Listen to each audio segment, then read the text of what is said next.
With DLC 4 expected to be announced during today's Bordercast, we thought it would be fun to discuss story predictions and see how close we are to the actual plot once the full details are released. This is essentially a guess. We have no idea what is actually going to happen, so take this as just some responsible speculation on our part. We would really enjoy reading your own theories in the comments or just telling us why we're wrong is cool too. We usually enjoy videos that assume there are new viewers sprinkled in with the normal fan base, and as such we're going to go quickly into the characters that we think will be relevant to the new DLC story. Well, the very first character, and pretty much confirmed to be in this, is Krieg. Krieg was introduced to us in DLC material for Borderlands 2.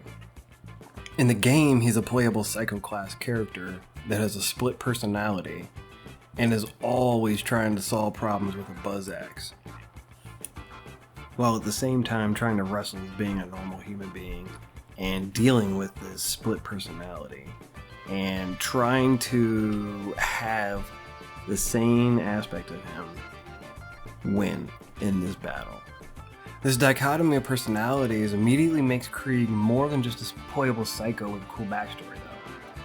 With the internal dialogue a major focus of their relationship, it is always present to the player that this is not a mindless killer like his appearance would indicate. His character is very deep and layered, which is part of the reason we think Krieg will be a major focus of DLC 4.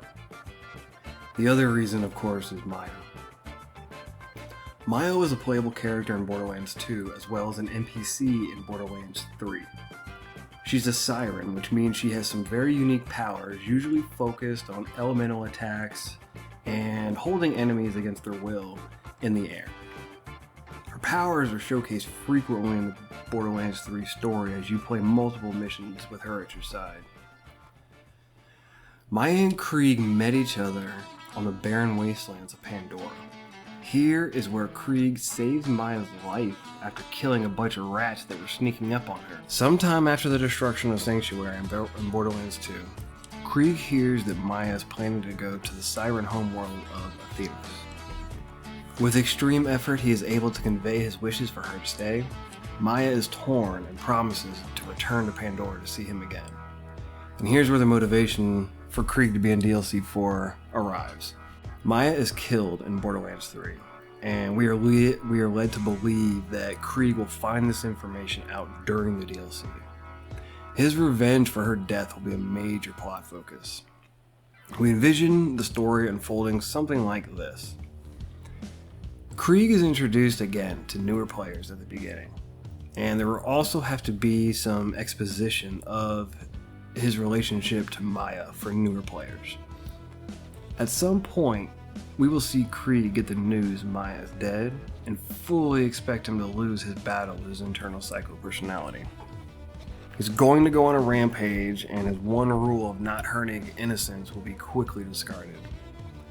We think, mainly due to the DLC art that was released earlier, that there will be at least some part of the DLC taking place in Krieg's mind, and the world will not use normal physics and possibly look like a Salvador Dali painting. This effect could be handled like the VR mission on Necrotafeo to make it seem a bit more surreal or immersive, but not necessarily.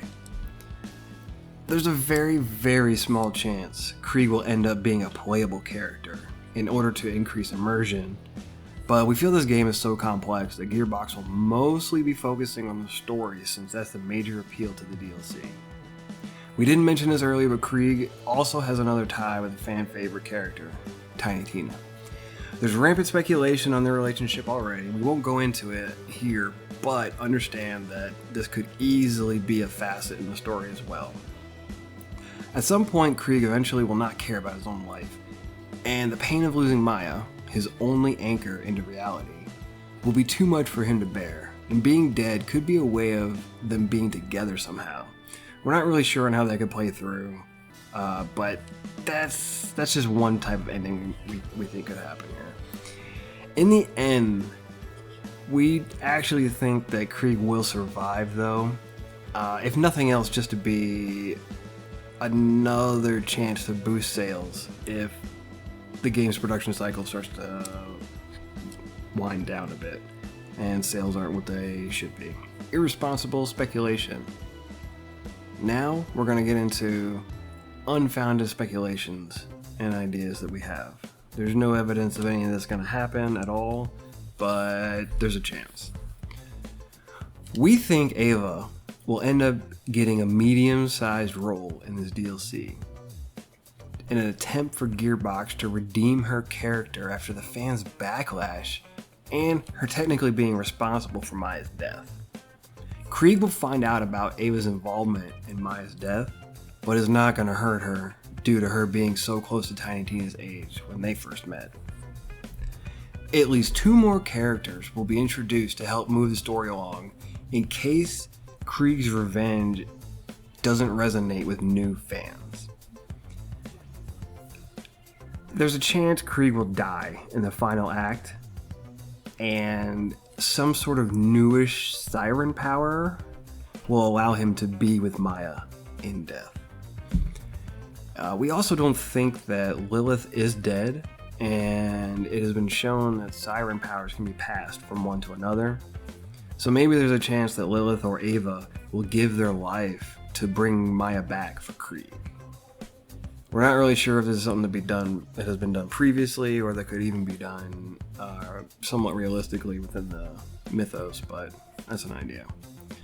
Ultimately, the story will end with Krieg getting a bittersweet ending. Not an ideal American movie ending or a Korean revenge movie ending. It'll be somewhere in between, is our guess. There's also a chance that there will be a final fight against Krieg's psychoside, and that could be treated as like an invincible boss fight. But I don't think either of them would die. I think it would end in a draw like it did for the Aista fight in DLC 3. Now, new item speculation. So with every new DLC, there's new items, okay? And this is not going to be different. What we would like to see is a melee sniper, okay? Krieg's main builds were around melee damage in Borderlands 2. So it would make sense to bring back some melee elements to this DLC. A melee sniper would be kind of cool because it would be like a face puncher, but sniper. And we would like it to have ricochet bullets and be elemental. We would call it something cool like the coffin nail, and it would be nerfed within a week. So we already have a lot of melee artifacts and skills, but there could be one artifact that maybe would give you the reverse of a deathless artifact. So you get 1 shield point in exchange for a ton of health. That would make sense because using a Rough Rider shield, which had a capacity of 0, was the meta build for Krieg in Borderlands 2 because he had so many ways of getting health back. Some sort of 100% elemental resistant shield like a transform or a red suit would be amazing and really help with new builds and playstyles. And we would also lose our minds if a form of radiation brainstormer would make it into the game, but considering the reflex just came out, I don't know, it's highly unlikely. A shock version of the Whispering Ice Grenade would be amazing and really help with mobbing and getting rid of shields and stunning enemies. That'd be really nice. Instead of a new shield, we would like to see the Rough Rider and all other melee shields properly scaled and working. We are looking at you, Shooting Star Shield. I mean, damn, you haven't worked since the game was released a year ago. We also expect the Halloween event to be released at the same time as the DLC, and with it, the terror mechanic will return, along with new and exclusive weapons. We're also hoping for a new Trant family member fight. That would be cool, like Grandma Trant coming in. Hell yeah. Anyway, the portal mechanic previously introduced in DLC 3 will remain and be a focus in DLC 4. Skins and weapon trinkets will be world drops as well. Okay, there's some things we're not sure of, namely, Who will Krieg actually get revenge on? The Calypso twins killed Maya and they are dead. So it makes no sense to bring Krieg back and not use revenge as his driving arc. I mean, what else really is there? So that will be interesting. Will this be narrated by Krieg's inner voice, similar to the narration of DLC 3? Was DLC 3 a test run for narration to see if it would work for DLC 4? What impact would this have on the overall Borderlands story? Is it going to be a smaller storyline focused on 1 or 2 character arcs, or will it have lasting implications in the world? The DLC teaser pic leads us to believe there will be something unusual about the world design. So is this going to introduce a new mechanic, or maybe some weird physics, or just some sort of other device that we haven't thought of yet?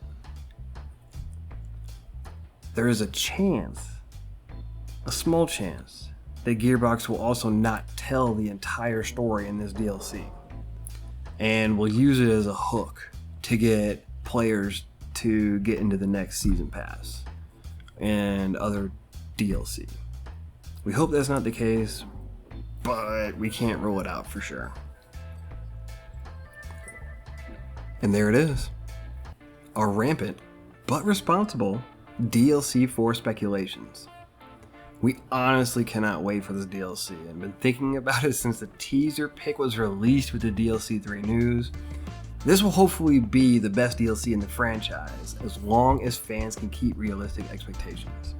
The one problem with using a beloved character in a story is that there will always be fans with high hopes that will never be met, regardless of how good the story is. Our suggestion is to play it with an open mind and be okay with it not being what you expected. That does not mean the story's bad. We're sure Gearbox will knock it out of the park, but are curious to hear your thoughts and opinions in the comments section. Your own predictions are welcome as well. Thanks very much for watching the video to the end. We have links to resources and our social media in the description if you're interested in checking that out. Like, share, and subscribe and all that if you want. If not, that's cool too. Be well and happy farming.